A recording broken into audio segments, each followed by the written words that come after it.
गुरु नानक देव जीवनी। गुरु नानक देव या नानक देव सिखों के प्रथम गुरु थे।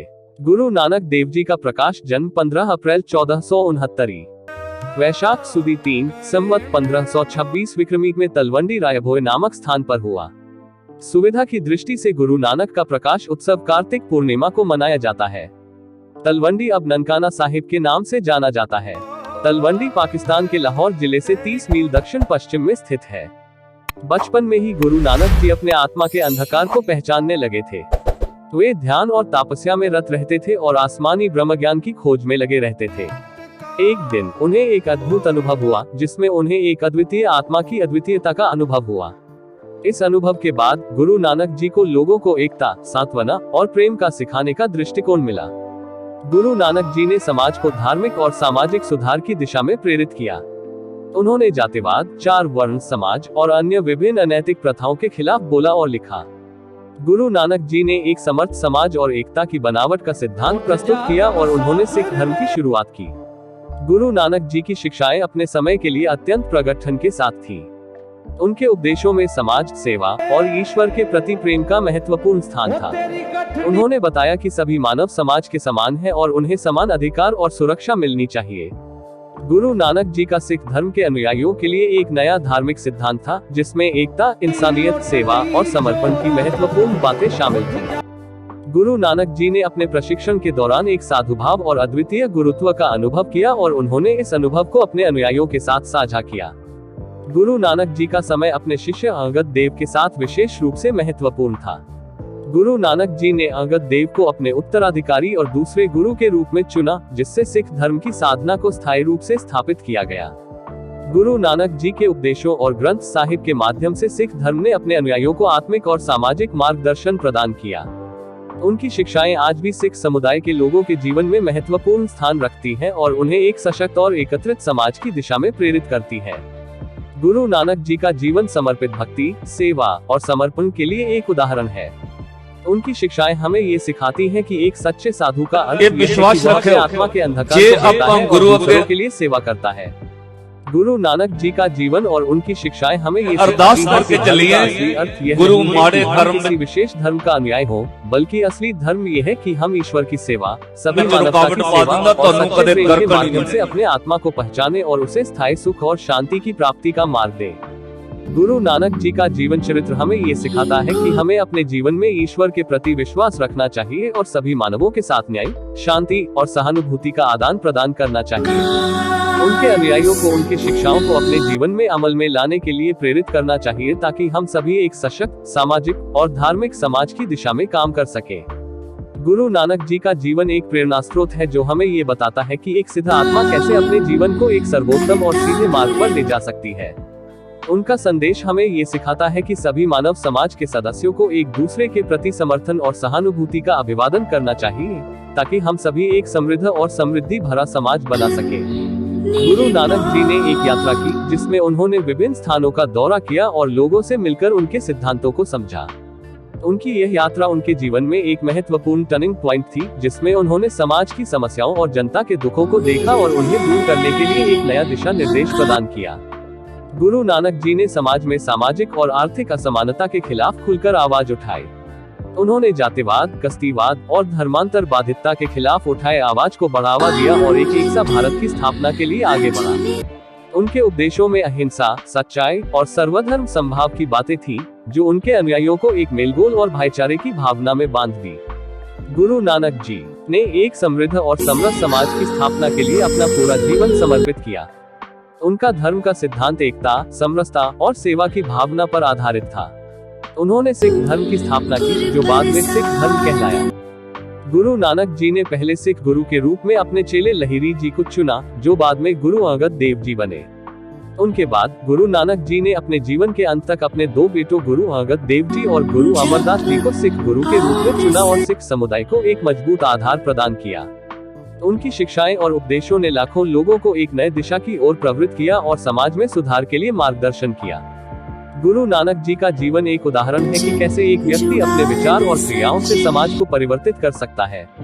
उनके उपदेशों ने लोगों को मानवता, भाईचारा और सच्चाई की महत्वपूर्णता का आदान प्रदान सिखाया। गुरु नानक जी का संदेश आज भी हमारे समाज में अच्छे और नैतिक जीवन के लिए प्रेरित कर रहा है और उनका योगदान सदैव याद किया जाएगा।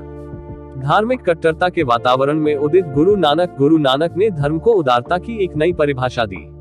उन्होंने अपने सिद्धांतों के प्रसार हेतु एक सन्यासी की तरह घर का त्याग कर दिया और लोगों को सत्य और प्रेम का पाठ पढ़ाना आरंभ कर दिया। उन्होंने जगह जगह घूमकर तत्कालीन अंधविश्वासों, पाखंडों आदि का जमकर विरोध किया। वे हिंदू मुस्लिम एकता के भारी समर्थक थे। धार्मिक सद्भाव की स्थापना के लिए उन्होंने सभी तीर्थों की यात्राएं की और सभी धर्मों के लोगों को अपना शिष्य बनाया।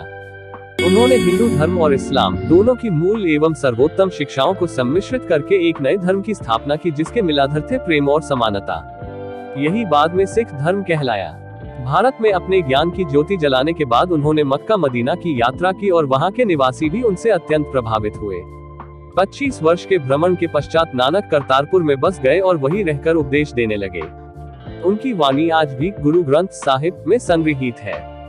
जिन जिन स्थानों से गुरु नानक गुजरे थे वे आज तीर्थ स्थल का रूप ले चुके हैं। अंत में 1539 में जपू जी का पाठ करते हुए उनका स्वर्ग प्रयाण हुआ। विवाह सन 1485 में नानक का विवाह बटाला निवासी मूला की कन्या सुलक्षणी से हुआ। उनके वैवाहिक जीवन के संबंध में बहुत कम जानकारी है। 28 वर्ष की अवस्था में उनके बड़े पुत्र श्रीचंद का जन्म हुआ। 31 वर्ष की अवस्था में उनके द्वितीय पुत्र लक्ष्मीदास अथवा लक्ष्मीचंद उत्पन्न हुए। गुरु नानक के पिता ने उन्हें कृषि, व्यापार आदि में लगाना चाहा, किंतु उनके सारे प्रयास निष्फल सिद्ध हुए। घोड़े के व्यापार के निमित्त दिए हुए रुपयों को गुरु नानक ने साधु सेवा में लगा दिया और अपने पिताजी से कहा कि यही सच्चा व्यापार है। नवंबर सन 1504 में उनके बहनोई जयराम, उनकी बड़ी बहन नानकी के पति, ने गुरु नानक को अपने पास सुल्तानपुर बुला लिया।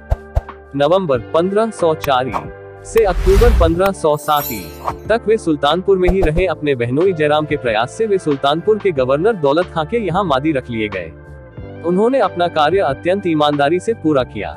वहाँ की जनता तथा वहाँ के शासक दौलत खां नानक के कार्य से बहुत संतुष्ट हुए। वे अपनी आय का अधिकांश भाग गरीबों और साधुओं को दे देते थे। कभी कभी वे पूरी रात परमात्मा के भजन में व्यतीत कर देते थे। मर्दाना तलवंडी से आकर यही गुरु नानक का सेवक बन गया था और अंत तक उनके साथ रहा। गुरु नानक देव अपने पद गाते थे और मर्दाना रवाब बजाता था। गुरु नानक नित्य प्रातः बेई नदी में स्नान करने जाया करते थे। आध्यात्मिक पुकार और निस्वार्थ सेवा।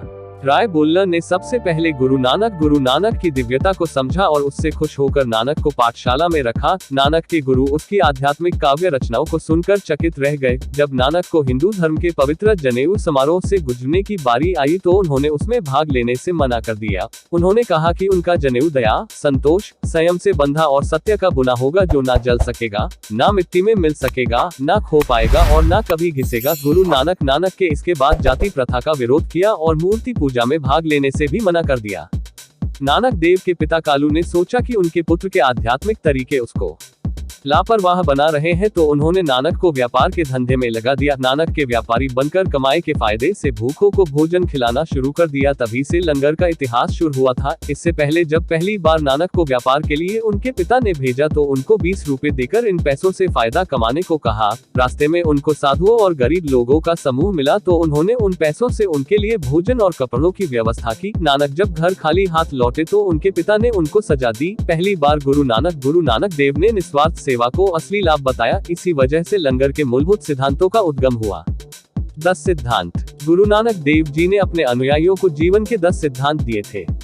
ये सिद्धांत आज भी प्रासंगिक है। 1. ईश्वर एक है। 2. सदैव एक ही ईश्वर की उपासना करो। 3. जगत का कर्ता सब जगह और सब प्राणी मात्र में मौजूद है। 4. सर्वशक्तिमान ईश्वर की भक्ति करने वालों को किसी का भय नहीं रहता। 5. ईमानदारी से मेहनत करके उदर पूर्ति करना चाहिए। 6. बुरा कार्य करने के बारे में न सोचे और न किसी को सताएं। 7. सदा प्रसन्न रहना चाहिए। ईश्वर से सदा अपने को क्षमाशीलता मांगना चाहिए। 8. मेहनत और ईमानदारी से कमाई करके उसमें से जरूरतमंद को भी कुछ देना चाहिए। 9. सभी स्त्री और पुरुष बराबर हैं। 10. भोजन शरीर को जिंदा रखने के लिए जरूरी है, पर लोभ लालच व संग्रहवृत्ति बुरी है। प्रमुख गुरुद्वारा साहिब। गुरुद्वारा कंद साहिब बटाला गुरुदासपुर। गुरु नानक का यहाँ पत्नी सुलक्षणा से 18 वर्ष की आयु में संवत 1544 की 24वीं जेठ को विवाह हुआ था। यहाँ गुरु नानक की विवाह वर्षगांठ पर प्रतिवर्ष उत्सव का आयोजन होता है। गुरुद्वारा हाट साहिब सुल्तानपुर लोधी कपूरथला। गुरु नानक ने बहनोई जयराम के माध्यम से सुल्तानपुर के नवाब के यहाँ शाही भंडार के देखरेख की नौकरी प्रारंभ की। वे यहाँ पर मोदी बना दिए गए। नवाब युवा नानक से काफी प्रभावित थे। यहीं से नानक को 13 शब्द के माध्यम से अपनी मंजिल का आभास हुआ था। गुरुद्वारा गुरु का बाग सुल्तानपुर लोधी कपूरथला। ये गुरु नानक देव जी का घर था, जहाँ उनके 2 बेटों बाबा श्रीचंद और बाबा लक्ष्मीदास का जन्म हुआ था। गुरुद्वारा कोठी साहिब सुल्तानपुर लोधी कपूरथला। नवाब दौलत खान लोधी ने हिसाब किताब में गड़बड़ी की आशंका में नानक देव जी को जेल भिजवा दिया, लेकिन जब नवाब को अपनी गलती का पता चला तो उन्होंने नानक देव जी को छोड़कर माफी ही नहीं मांगी, बल्कि प्रधानमंत्री बनाने का प्रस्ताव भी रखा, लेकिन गुरु नानक ने इस प्रस्ताव को ठुकरा दिया।